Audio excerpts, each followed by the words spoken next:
Plano Agrícola e Pecuário da Safra 2010-2011 é o tema de hoje do seu Agenda Econômica. Está aqui conosco o doutor Edilson Guimarães, secretário de Política Agrícola do Ministério da Agricultura, Pecuária e Abastecimento. Participa da entrevista conosco o jornalista Beto Almeida. Doutor Edilson, antes da gente prosseguir, eu queria, houve aqui no Senado, imediatamente após o anúncio do plano de safra, houve uma reunião e a senadora Cátia Abreu, que é presidente da Confederação Nacional da Agricultura, CNA, fez algumas colocações sobre o plano do governo. Por favor. O grande problema destes Plano Safra é o mesmo do Plano Safra de 20 anos. É apenas um anúncio de recursos e nenhuma inovação no que diz respeito a um novo modelo que possa dar sustentabilidade à grande classe média rural brasileira. Nós temos poucos produtores no país, não necessariamente grandes em tamanho, mas grandes em produtividade, em rentabilidade, que na verdade não chegam a 500 mil produtores, eu garanto ao senhor que é menos de 400 mil produtores, que não precisam do governo, que não querem crédito do governo, que não querem ajuda nenhuma do governo, a não ser a sua obrigação constitucional de infraestrutura. Nós temos uma outra ponta, onde estão os agricultores familiares verdadeiros, aqueles que têm até 4 módulos, com menos de 2 funcionários registrados e com faturamento anual de menos de R$110 mil, que precisam totalmente, 100% do governo. E nós devemos apoiá-los com juro barato, bastante crédito, mas acima de tudo, infraestrutura também, comercialização, assistência técnica, extensão rural, pois estes pequenos produtores também estão deixando de tomar metade do seu crédito. E no meio, a fatia significativa do país, que é a grande classe média rural, na verdade, a diferença dela com a outra ponta dos grandes produtores é muito simples. Essa grande classe média rural, senhor presidente, ela tem tecnologia, ela tem capacidade administrativa, o pecado mortal dela é apenas não ter escala. O que é que o senhor acha isso? Quer dizer, há de fato 400 mil produtores rurais que não precisam do crédito do governo e que tudo que quer dele é facilidades em termos de transporte, em termos de infraestrutura. Como é que o senhor analisa a colocação aí da presidente da CNA, a senadora Cátia Abreu? Olha, eu acho que ela tem razão quando ela diz que uma parcela grande, eu não sei se são 400 mil produtores, mas com certeza uma parcela grande de produtores, eles eles precisam muito mais de infraestrutura, por exemplo, do que de crédito. Eu concordo com ela. Se nós olharmos aí, principalmente o Mato Grosso, né, que é uma região de produtores grandes, produtores importantes em milho, em soja, e que realmente tem dificuldades. O governo vem fazendo já um esforço bastante grande. Eu tive lá, final do ano passado, rodando um pouco na região, e você já percebe que já melhorou. Mato Grosso. Mato Grosso. Mas ainda falta, quer dizer, você tem realmente um problema de infraestrutura, que é mais, ele chega a ser, a gente às vezes, nós fazemos, por exemplo, um apoio à comercialização forte lá. E eu costumo dizer que nós estamos procurando resolver um problema que não é de política agrícola com um instrumento de política agrícola. Porque nós fazemos um apoio forte à comercialização porque ele tem uma dificuldade de tirar o produto e colocar no porto, por exemplo, para exportar. Seja soja, seja algodão, seja milho. Então, realmente é fato. Quer dizer, o governo está fazendo um esforço, vem melhorando, mas ainda vai levar um tempo até você ter a infraestrutura que necessita. Um outro comentário que ela faz do médio agricultor, nós temos, é um dos objetivos desse plano, o apoio a este médio produtor. Nós temos um programa, o Pronamps, que é para produtor até 500 mil reais de renda, são 5 bilhões 650 milhões para financiar esse produtor, a uma taxa um pouco mais baixa. A taxa de crédito rural hoje é 6,75 e esse produtor está com uma taxa de 6,25.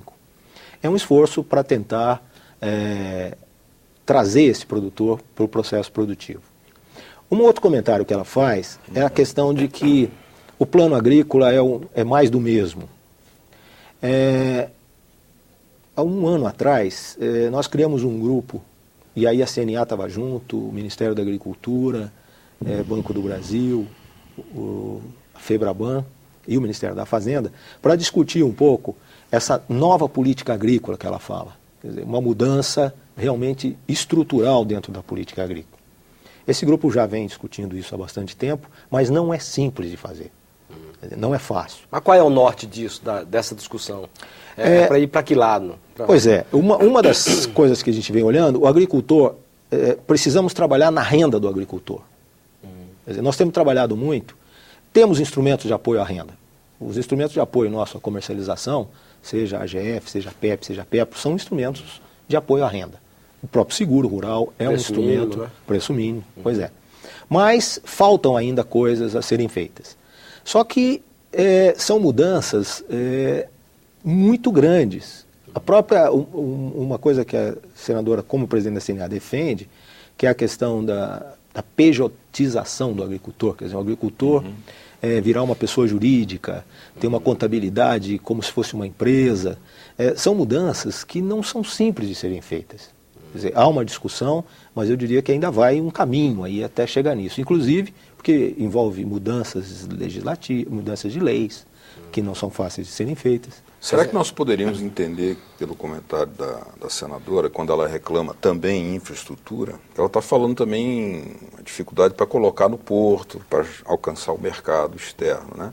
Ao lado dela estava o senador Jorge Yanai, que é também da área da produção rural e que defende insistentemente, assim, fortemente o uso de hidrovias, que baratearia enormemente, inclusive possibilitando a saída da produção do Mato Grosso por cima, já que todos os mercados a que se destina boa parte dessa produção é no hemisfério norte. Quer dizer, nós temos que descer quase 4.000 quilômetros até o Porto de Paranaguá, para depois voltar e subir. O melhor seria subir pelos rios, muito mais barato.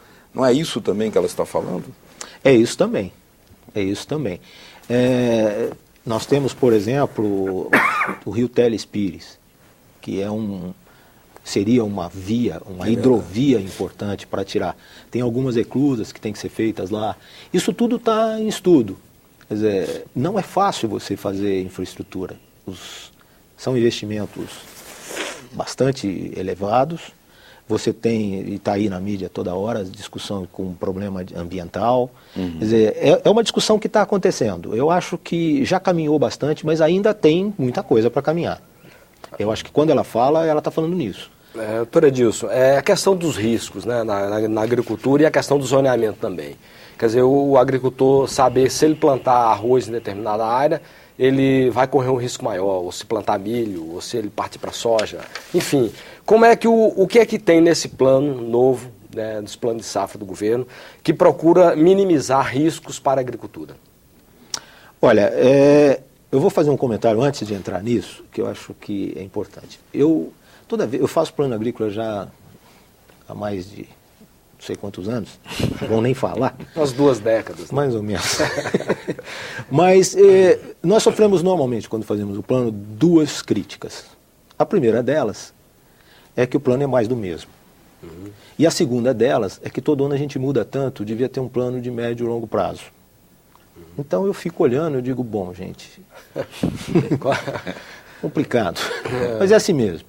Então, aí você está falando de por que eu falei isso? Porque aí você está falando de um instrumento que já existe, que é o zoneamento agrícola, que é um instrumento importante, tanto de quem produz, para quem produz, como para quem financia, que é o quê? Nós usamos séries históricas de clima, de solo, de tudo, e dizemos para o produtor, olha, para plantar milho na região de Ribeirão Preto, em São Paulo, você é recomendado, se ele não quiser, ele não faz, mas é recomendado que você produza tal variedade e plante do tal dia ao tal dia, porque você vai minimizar muito o risco de perder essa lavoura. Você deve melhorar a sua produtividade e tal. Isso já existe faz tempo e nós viemos a cada ano incrementando, colocando mais produtos, mais regiões, mais variedades dentro desse instrumento. E a adesão a esse zoneamento é grande? Eu diria que hoje é quase total. Isso é uma unanimidade tanto do ponto de vista do produtor, quanto do ponto de vista do financiador, quanto do ponto de vista do segurador, que esse instrumento diminui o risco. Agora, há comprovações, há estatísticas provando isso pelo Ministério? Houve redução? A gente acompanha isso e diminui mesmo. Temos dificuldades até, por exemplo, você chega e diz assim, no Rio Grande do Sul, estou usando o Rio Grande, mas qualquer estado, diz, olha, você não deve produzir soja, plantar soja, do período de dia 15 de tal até 20 de tal. Aí vem uma pressão grande para dizer, mas a gente plantou, fez isso a vida inteira, meu avô fazia. Aí você diz, tá bom, e quantas vezes o teu avô perdeu a produção? Ora, foi bastante, mas... Então, é da tradição. Toda vez que você muda, da família. Toda vez que você muda, traz alguma coisa nova, você tem esse tipo de coisa. Mas eu diria que hoje já está consolidado. Uma seguradora, nós estamos trabalhando no seguro privado. A seguradora hoje, ela não faz seguro se o produtor não estiver dentro do zoneamento. Tá certo? Isso é uma prova de que a coisa funciona. E funciona mesmo. A gente já diminuiu muito. Quem acompanha a agricultura mais de perto percebe que a perda por problemas climáticos diminuiu muito no Brasil. Claro que você ainda tem e vai ter isso, como você tem em qualquer lugar no mundo. Né? O senhor está falando em seguro privado, quer dizer, o seguro para a safra, para a lavoura ou só para os equipamentos utilizados? Não, seguro para a lavoura mesmo. Para a lavoura, mas já tem o seguro privado para a lavoura. Como é que funciona esse seguro?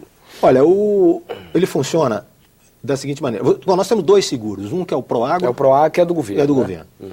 E temos o seguro privado. O seguro privado, o governo paga a subvenção ao prêmio. O que é isso? A agricultura é um setor de alto risco. Alto risco, diferentemente de carro. Claro. Enfim, ele tem um risco muito alto. E por ter um risco alto, o prêmio é muito alto. Quer dizer, o que o produtor paga para comprar um seguro é muito caro. Você pagar 12%, 13%, 15% para fazer um seguro de milho, o produtor não faz. Agora, o Brasil já teve, historicamente, o Instituto de Resseguros do Brasil, criado na era Vargas. Não, ele ainda existe. Foi extinto recentemente. Não, ele existe. Ele foi privatizado. Na verdade, ele foi privatizado. Porque ele funciona como resseguro. Né? É o seguro do seguro. É o seguro da seguradora. Sim, mas tem funcionado a contento esse cresceu bastante. Ou é uma coisa insignificante ainda no Brasil? Hoje, nós já estamos... É muito difícil você implantar um seguro agrícola em qualquer lugar do mundo. Poucos países no mundo têm um seguro desenvolvido. A gente podia aí contar no dedo de uma mão. Nós estamos falando de Estados Unidos, de Espanha, um pouco de Canadá. Vamos pegar a Austrália, por exemplo, que é um grande Austrália tem. Mas não existe seguro oficial do governo? Olha, sem o governo pagar parte do prêmio, não existe seguro para a agricultura. Ele é muito caro. O Estado tem que comparecer. Tem que comparecer, senão não existe. Então, no Brasil, o seguro já cresceu bastante. A lei é de 2003, se não me engano, 2004, 2005, não sei. A lei é... E nós, nos últimos Havia um monopólio, né, do seguro no Brasil. Foi quebrado há muito tempo. 2, 3 anos. Monopólio do resseguro. Do resseguro. Na verdade. Que para o seguro agrícola é o mais importante. Porque a seguradora fica com 10% do risco e o ressegurador com 90%. Então, é certo? É complicado. Mas o seguro... E o Proagro? Por que o Proagro não alcança uma dimensão maior, que realmente deixa o agricultor tranquilo perante, pelo menos essas enchentes, essas catástrofes, né, geadas, secas? Quer dizer, é isso que preocupa muito também. O cara vai ao banco, tirar o dinheiro e vai dizer, não sei se vai ter enchente, se tiver enchente, como é que ele faz para pagar aquilo tudo, né? Quer dizer, o Proagro não dá para ampliar um pouco o Proagro? Olha, deixa eu contar um pouco de história. O Proagro já foi grande. O que acontece? Quando o governo é o segurador, que é o caso do Proagro, então você faz o seguro de uma lavoura. Se der uma catástrofe, não estou nem falando de catástrofe, mas se der um problema desse grande, o governo tem que pagar, tem que indenizar o produtor. E aí, o que acontece do ponto de vista de governo? Eu não sei quanto que eu terei que ter no orçamento para fazer isso. Por exemplo, nós estamos fazendo um seguro segurando 10 bilhões de produção. Se o governo fizer isso, ele tem que ter 10 bilhões no orçamento, porque ele pode... É pouco provável, mas pode precisar dos 10 bilhões. No passado, o Proagro já foi muito grande. E o que aconteceu? Quando deu o primeiro problema, o governo não tinha dinheiro para bancar no orçamento. Deu o segundo problema, piorou. Deu o terceiro problema, o governo ficou com uma dívida que levou anos para você conseguir quitar. Porque uma coisa é você subvencionar o prêmio, que você sabe quanto você vai precisar de recurso a priori. Você chega e diz, bom, eu estou disposto a subvencionar 300 milhões. Pega 300 milhões do orçamento e coloca à disposição. E se der um problema, quem tem que bancar é o segurador. Ele tem que indenizar o produtor. Agora, se você, governo, recebe esse prêmio, que normalmente é baixo, porque senão o produtor não paga, não faz. E aí tem um problema, aí ele tem que buscar o recurso para poder indenizar, e aí ele não tem. Esse recurso não está. É um recurso tão grande que ele não consegue deixar no orçamento. Agora, surge a dúvida, a partir dessa explicação do senhor, o seguinte: se não é por uma porta, é pela outra, porque, de toda forma, a dívida, por razões climáticas, acaba estourando na porta do governo. Então, tendo ele a cobertura de um Proagro mais amplo, ou não tendo, o endividado vem aqui e tem que ser resolvido o problema. É isso que foi... não era melhor... Só que é resolvido com muito sofrimento, né? Com muito... realmente... Se arrasta essa dívida aí, não sei... Não, você está coberto de razão.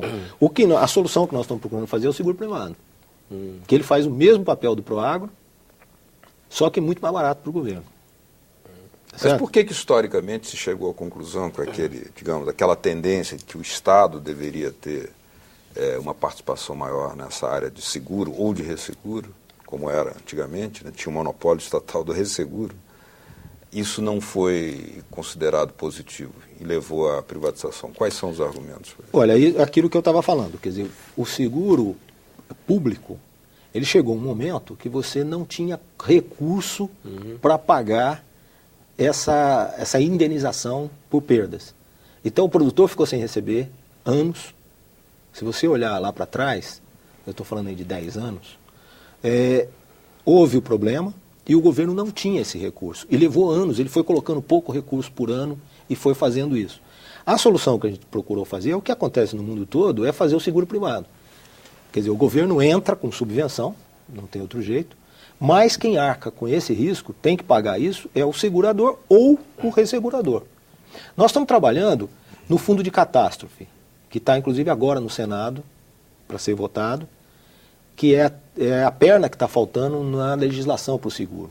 Mas em última instância não acaba estourando na porta do Estado mesmo? O Estado não num tem primeiro que resolver. Num primeiro momento, ele vai. Mas da forma como ele está montado, você está fazendo uma estrutura privada para segurar isso.